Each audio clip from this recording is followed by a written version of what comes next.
sambutan yang kedua insyaallah khamsu daqaiq yang insyaallah akan disampaikan oleh atas nama jamaah Masjid Jami Al-Akhyar kepada Al-Mukarram Kiai Haji Dr. Muhammad Hidayat Nur Wahid MA. Kepada beliau kami persilakan. Shallu ala Muhammad. Baik, sudah kiranya 5 menit kemarin. Saya terjemahkan jelas. Dan saya memang adalah jamaah daripada Masjid Al-Akhyar, jamaah Masjid Nurul Huda, jamaah Masjid Al-Ibadah, jamaah Masjid Al-Faizin, jamaah Musola Baitul Naik juga. Jadi kita sini karena saya tinggal dikasih. Assalamualaikum warahmatullahi wabarakatuh. Alhamdulillahilladzi arsala rasulahu sayyidana Muhammadin bil huda wa lil haqqi yuhiru ala dini kullihi wa kafa billahi shahida. Thumma alhamdulillahilladzi allafa baina qulubina jami'an fa asbahna bi ni'matihi ikhwana. Asyhadu an la ilaha illallah wahdahu la syarika lah wa asyhadu anna sayyidana Muhammadan abduhu wa rasuluhu wa safiyuhu alladzi la nabiyya ba'da. Amma ba'd. Hadirin mukarramin wa muhtaramin, para guru-guru kita, para ulama-ulama kita, ustadzah kita, kiai-kiai kita, para habaib semuanya dirahmati Allah Subhanahu wa taala. Jadi tidak bisa menyebutkan namanya satu persatu karena waktu yang sangat mepet, tapi pastilah tidak akan mengurangi hormat dan taat saya kepada Al-Qur'an jami'an, dan terutama kepada pimpinan daripada Masjid Al-Akhyar, baik yang lama maupun yang baru, Haji Muhyiddin maupun Haji Mahfud. Mudah-mudahan akan betul-betul jadi Al-Akhyar sebagaimana nama masjid ini. Dan jamaah sekalian yang dirahmati Allah Subhanahu wa taala, alhamdulillah tradisi yang terus digelar di Masjid Al-Akhyar dan masjid-masjid yang lain untuk memperingati Maulid Nabi besar Muhammad sallallahu alaihi wasallam tetap bisa terselenggarakan.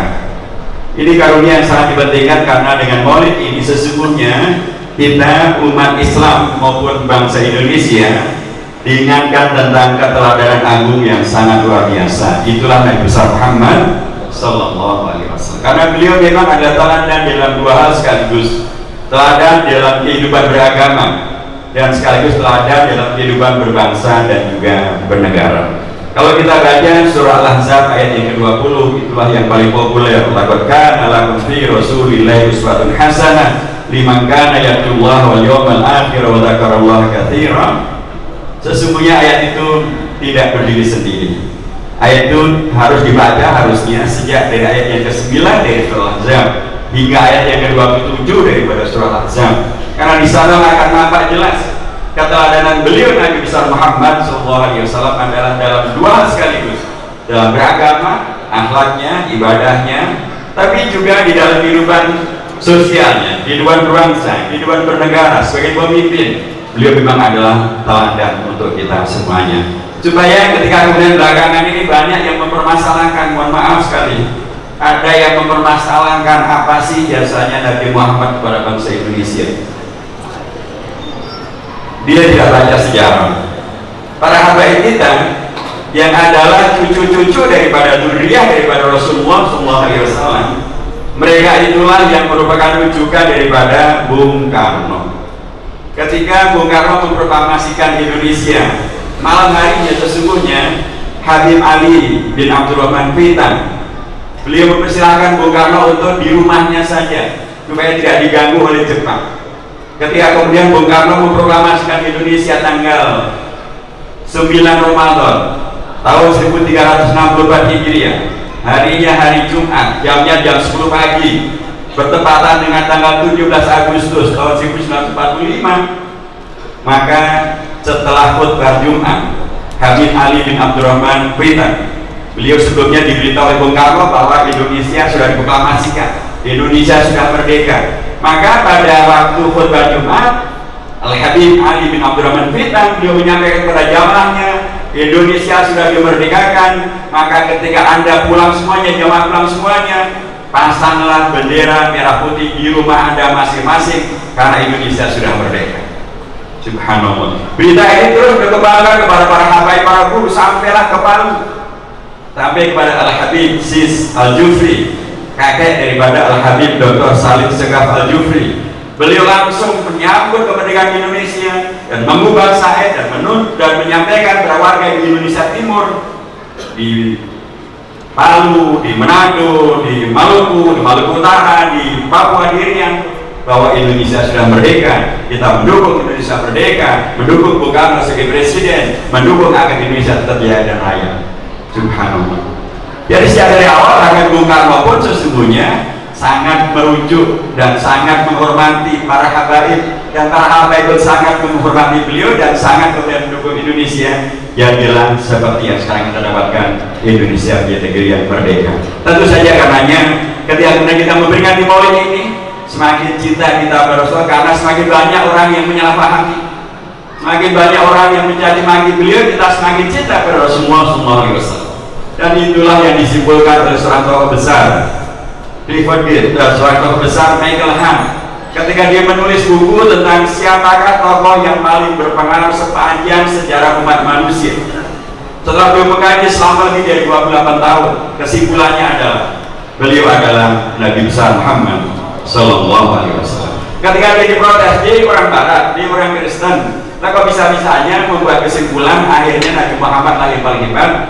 Beliau menyatakan begini deh, Nabi Muhammad itu ketika beliau berjuang pertama kali hanya diikuti 4 orang. Sekarang jamaah beliau, pengikut beliau berkembang terus-menerus lebih daripada 9 miliar muslim sedunia. Dan tidak ada tokoh yang kemudian kalau namanya disebut begitu luar biasa menghormati. Tidak ada tokoh yang namanya disebut kemudian ingin mengikuti akhlak dan pribadinya. Tidak ada yang tokoh yang namanya dijelekan kecuali kemudian dibela-bela seperti yang terjadi dengan Nabi besar Muhammad Sallallahu Alaihi Wasallam. Karenanya karunia ini penting kita jaga, penting untuk kita maknai lebih dalam lagi. Maulid ini menjadi peringatan dan sekaligus momentum kita untuk semakin mencintai Rasulullah SAW, semakin membela ajarannya Rasulullah SAW, semakin supaya dengan demikian maka seperti para habaib yang bersama dengan Bung Karno memerdekakan Indonesia, jadilah Indonesia kita tetap negeri yang baldatun thayyibatun wa rabbun ghafur. Karena hari ini ada tanggal 1 Desember. Apa itu 1 Desember? Inilah di Papua sedang lagi agak genting.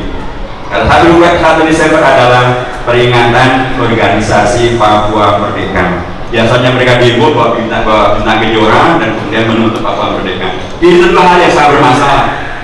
Tetapi yang menjadi masalah juga seringkali yang bawa bintang kejora untuk Papua Merdeka ini aja. Tapi yang mendukung 212 bawaannya merah putih malah dipermasalahkan. Nah ini kan kebalik-balik. 212 yang mengikuti Habib Muhammad Rizik Syihab, dan Habib Rizik Syihab juga adalah kakeknya juga adalah pejuang kemerdekaan Indonesia yang beliau bawa kalau bendera la ilaha illallah, itulah yang juga benderanya Laskar Santri pada waktu itu. Beliau mendukung Indonesia merdeka, mendukung Indonesia kokoh dan kuat, malah sering disalahpahami. Tapi yang bawa bendera Papua Merdeka malah dibiarkan.